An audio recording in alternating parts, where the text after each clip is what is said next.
Sikia, mwanzo lichukulie poa, wewe kumbe sio poa, kuandamana ni kugumu kama kuliziba jua. Mimi na wanangu sita gang sio unajua. Tarehe 29 tulienda kukichafua. Tulipofika lodi mdogo hamna polisi, tukawa tunajiona wakali zaidi ya fisi.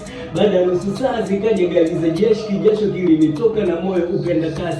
Kwenye matukio izeni ache zimbani, maana muda hujaenda watu wamekufa wawili. Ile kugeuka naona tumebaki wawili, wanangu wamejitusu kwenda kuanzisha timbwili. Wanangu tu walikufa, wamekufa kikatili, mmoja kapigwa risasi, umri kaua wawili. Da, mwingine kafa kwa pigo cha kikatili. Kama unaandamana hakikisha umechoka kula ugali. Macho yaliona mengi sio kidogo, mengi sana. Wanangu walikufa kunkiwa na watazama. Nilitaka kwenda na nikawa na wazo sana, leo nikifa nani tena msaidia mama? Kwanza sijaitwa baba, kifupi sijao mzazi. Alafu leo kiresi nimekufa kifuuzi. Wanangu mwingine akaanza kujifanya mtu kazi. Twende tukakiwashe kaka, tusiwe wapuzi. Nikamuuliza nakufa kwa kupambania kipi kama haki?